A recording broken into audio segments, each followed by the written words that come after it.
Hi, it's Hans at ahappierman.com. Wanted to talk about today's topic, which is working around injuries or problems with your body. I've talked before on the website and elsewhere. I've got this bad elbow.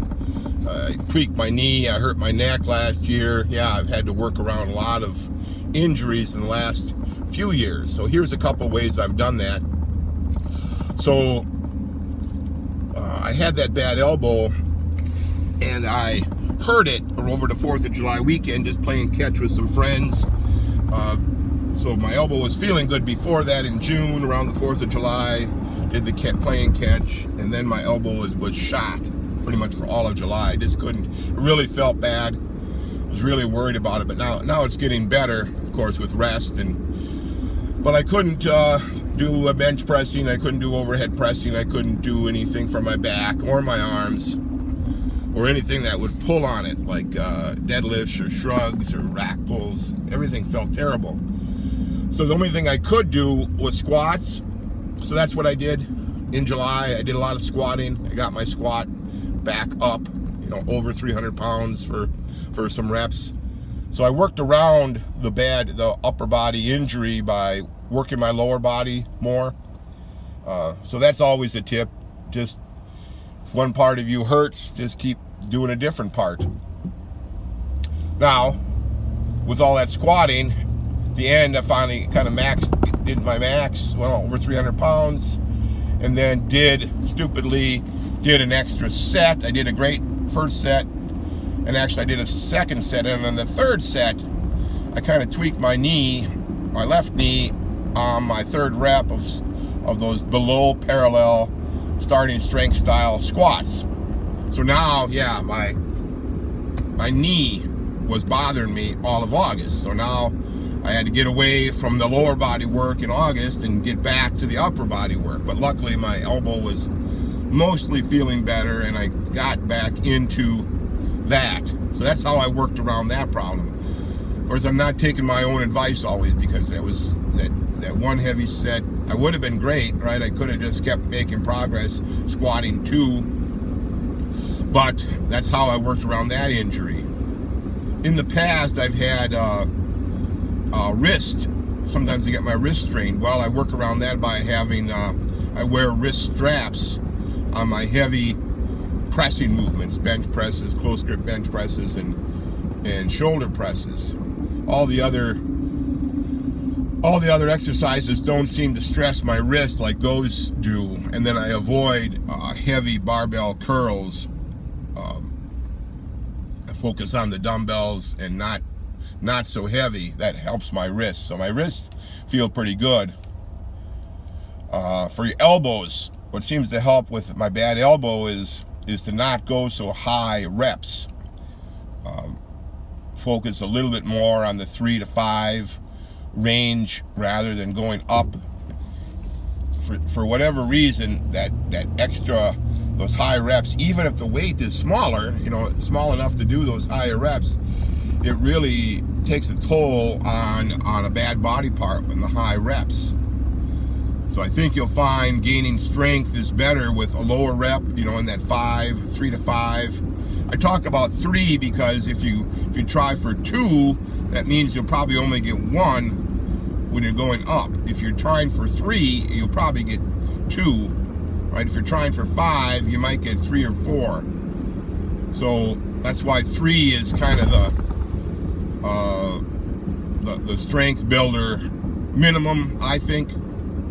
I think the evidence points out that that's how people mostly do it.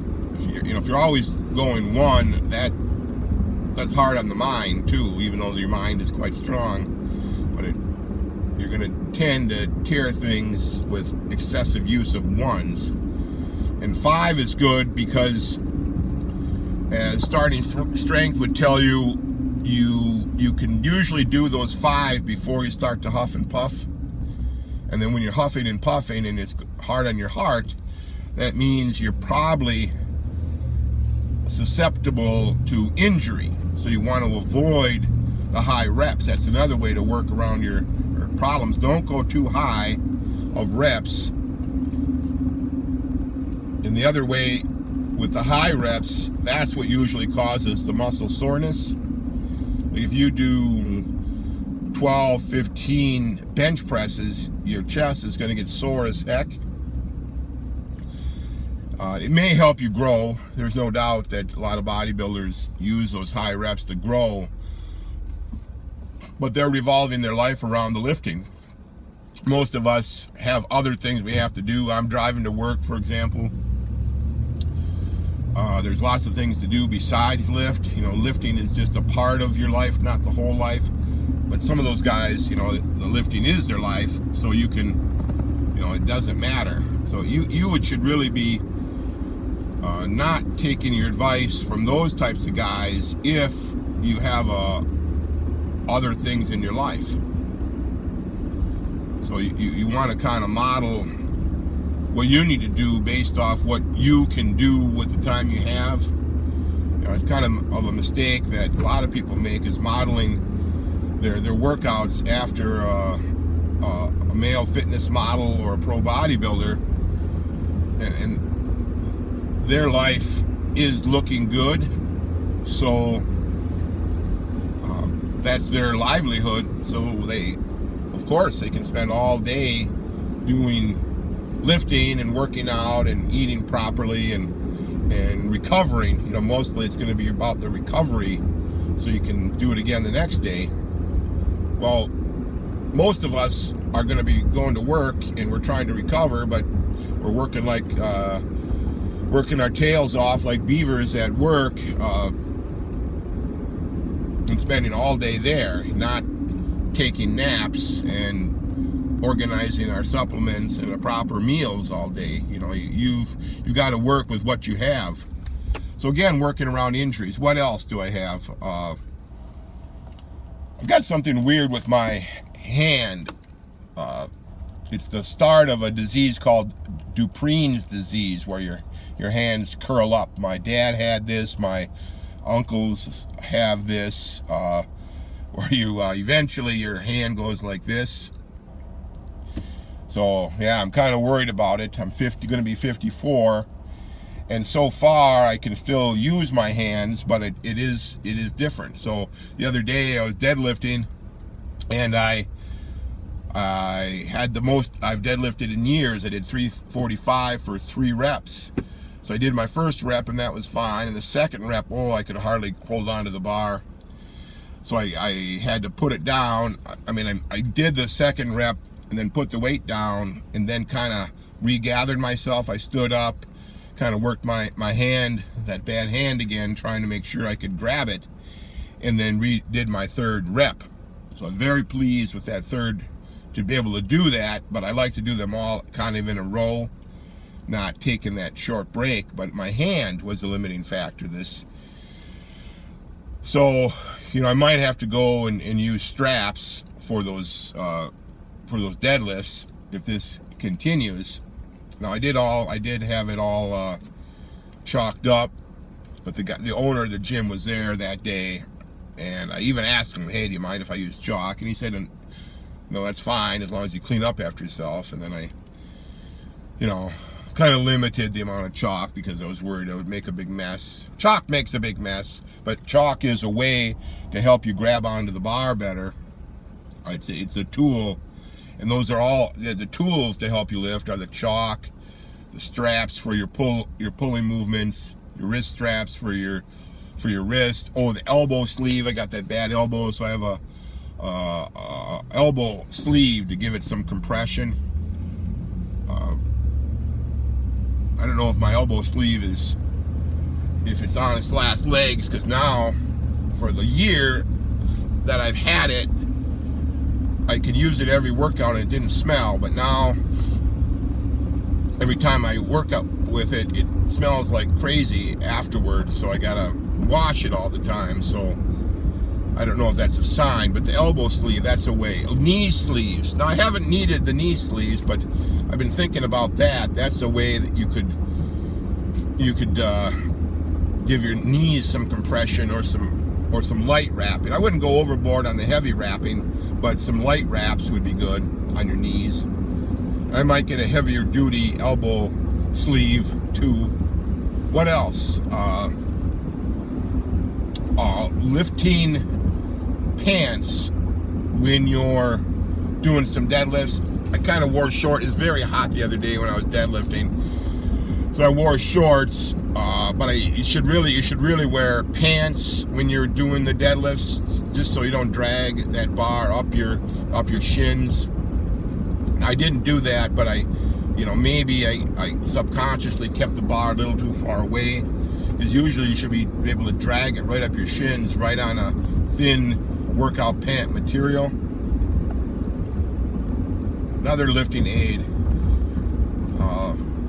Decent workout clothes that make you feel good about yourself and that are comfortable to move in, that are not too ugly. I still like cotton t-shirts. I think that seems to work the best for me. I don't like all that the modern material right now. The wicking. I just don't think you look that good in it, and it seems to. I like how you cotton, when you can seem like you can grab the bench with your back in a cotton shirt a little bit better. It seems like when you're squatting, you can hold the bar on your back a little better in a cotton t-shirt. I see some people lift with heavy sweatshirts, and I'm not so sure that that's a good idea, because it seems to me you're going to be way too hot. To me, like, ideally it's t-shirts and a t-shirt and shorts, or t-shirt and thin workout pants. Oh, another big one are weight training shoes. Oh, I bought those a few years ago. That does help. The modern shoes, they're too soft. You see people squatting and their feet are like at a funny angle, outward or inward, because of the shoes are so soft. You don't want your shoes to be soft. I just put them in my gym bag and I wear them for every workout. I just wear different shoes in, and hopefully those weight training shoes will last for years. They weren't really that expensive. I mean, they were over $100, but it's a couple of years of use and they still are fine. So I would imagine they'd be fine for a long time. The belt, the weightlifting belt, that's good for your big lifts, your squats, your deadlifts, your overhead presses, shrugs, rack pulls. I don't use them for leg presses or bench presses or curls. So just those big lifts that where you're bent over at times. Even the shrug, I use it because I kind of start the movement a little bit bent over, and then usually I'm shrugging a lot of weight. Yeah, that's basically all the tools you can use to help you work around an injury. And certainly the best tool, if you have a terrible injury, is to rest it. You may need to do some doctoring. You may need to use ibuprofen after your workouts to help you recover. You may need creatine or extra protein to help you recover, or branch chain amino acids. All those are good methods to help your recovery. Turmeric, that seems to help. Those are all good things to use to try to help you recover from an injury. Chiropractor, I did the chiropractic been still doing it for over a year now, and that really has helped my recovery of my neck. Yeah, you may have to go to the doctor. Cortisone shots. He'll probably tell you he or she will tell you to stop lifting. Right? There's always that option. I'm not here to tell you have to lift. There's always that option. But yeah, those are some of the main ways to help you work around an injury. Have a good one.